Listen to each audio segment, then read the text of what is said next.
Hello students, इस video के माध्यम से हम लोग हिंदी में दिए गए पैसिव में वाक्यों को अंग्रेजी में ट्रांसलेट करेंगे।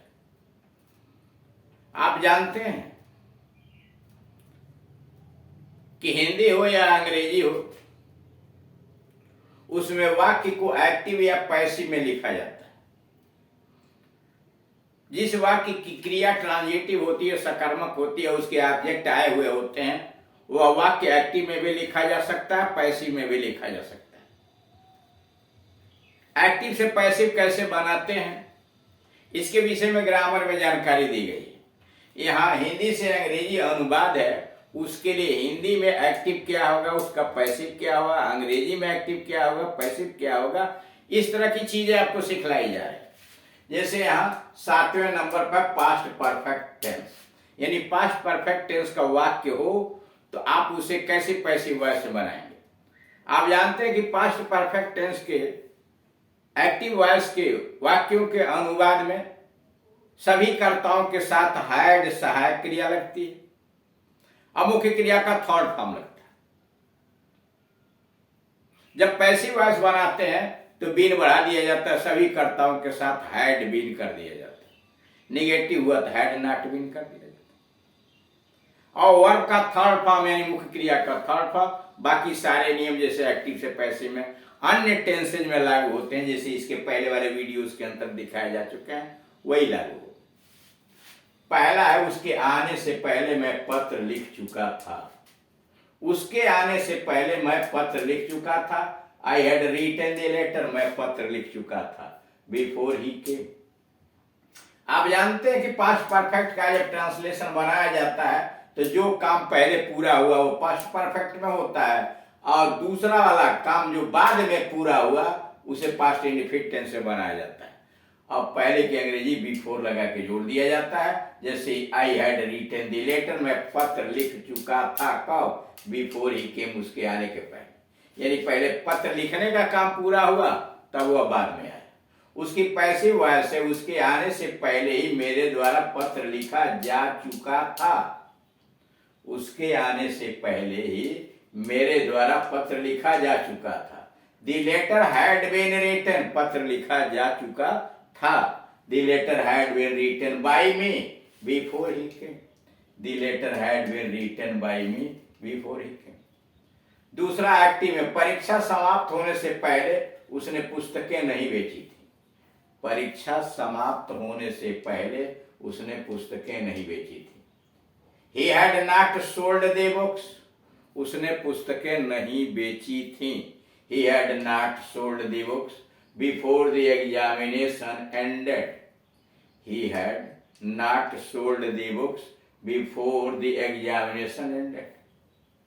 पैसिव में, परीक्षा समाप्त होने से पहले, परीक्षा समाप्त होने से पहले पुस्तकें उसके द्वारा नहीं बेची गई थी। परीक्षा समाप्त होने से पहले पुस्तकें उसके द्वारा नहीं बेची जा चुकी थी। The books had not been sold.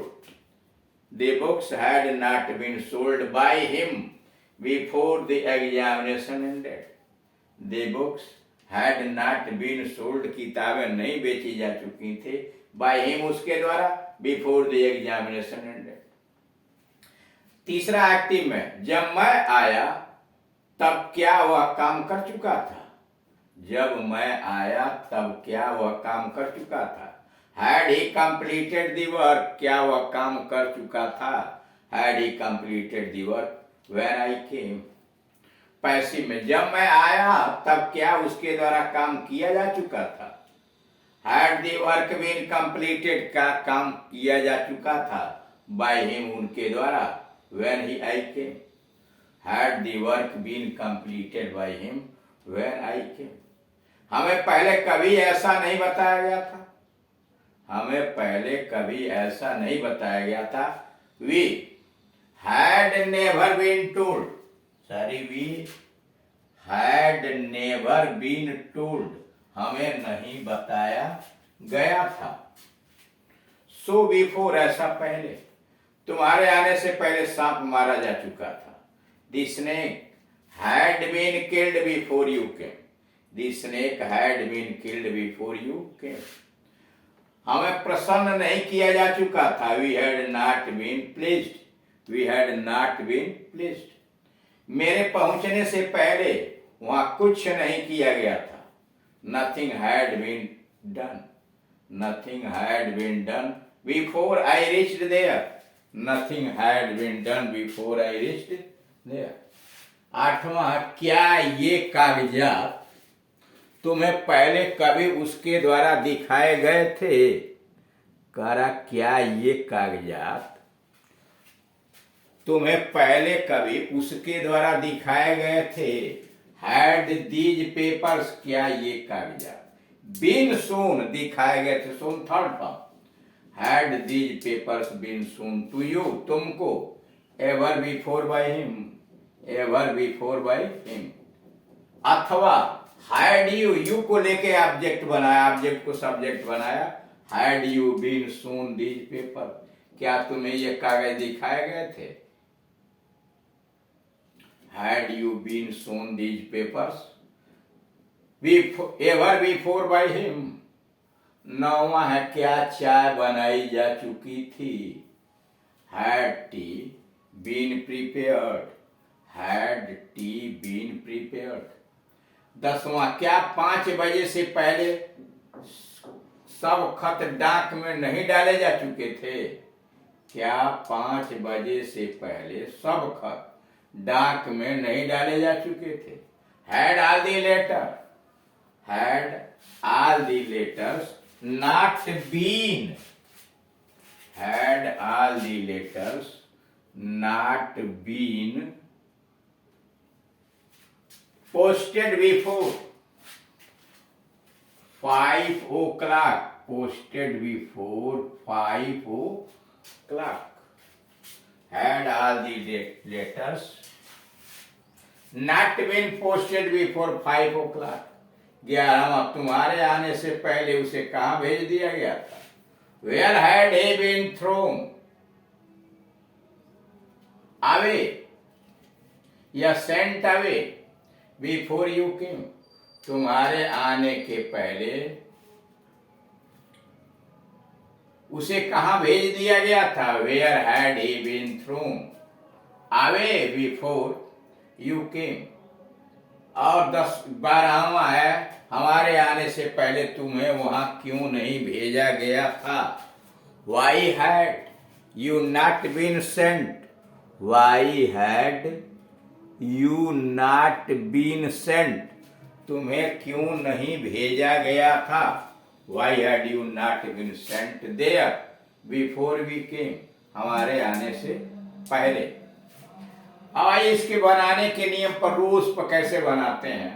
अगर पास्ट परफेक्ट का हिंदी अनुवाद असर्टिव हो और अफर्मेटिव हो, असर्टिव का अफर्मेटिव हो तो कैसे बनाएंगे? सबसे पहले ऑब्जेक्ट लिखें। ऑब्जेक्ट का जो रूप होगा वो नॉमिनेटिव केस में होगा, सब्जेक्टिव फॉर्म में होगा। उसके बाद सभी कर्ताओं के साथ हैड बीन सहायक क्रिया लगाएंगे और तब क्रिया का थर्ड फॉर्म अपनी तरफ से बाई लगाइए और फिर सब्जेक्ट लिखिए। सब्जेक्ट का मतलब उसका केस ऑब्जेक्टिव होगा, जैसे मुझे, मी, हिम, उसके, ऐसे करके। यानी यह ऑब्जेक्ट जो पहले आएगा सब्जेक्टिव फॉर्म में और यह ऑब्जेक्टिव फॉर्म में सर में यहाँ इसके पहले बाई लगा। चलिए 2 बार हो गया है। Plus other words, plus other words, यानी थर्ड फॉर्म हो गया। Object had been, third form plus subject plus other words. Sentence दूसरा नियम है, अगर सेंटेंस असर्टिव और निगेटिव हो, सेंटेंस असर्टिव और निगेटिव में हो तो सबसे पहले ऑब्जेक्ट, फिर हैड नॉट बीन, ऑब्जेक्ट हो फिर हैड नॉट बीन और वर्ब का थर्ड फॉर्म, फिर बाई लगा के सब्जेक्ट और other words. Rule number 3, sentence अगर इंट्रोगेटिव है और अफर्मेटिव है, बिगिनिंग विथ क्या, हिंदी के क्या से शुरू है सेंटेंस, इंट्रोगेटिव यानी प्रश्नवाचक वाक्य है, हिंदी के क्या से शुरू है, तो सबसे पहले आप हैड लिखिए, सहायक क्रिया है सभी के साथ। उसके बाद ऑब्जेक्ट, ऑब्जेक्ट जो आएगा वह इंट्रोगेटिव यानी ऑब्जेक्ट जो होगा नॉमिनेटिव केस में होगा, तो had object plus been, verb का थर्ड फॉर्म यानी क्रिया का थर्ड फॉर्म, बाई लगा के सब्जेक्ट लिखिए।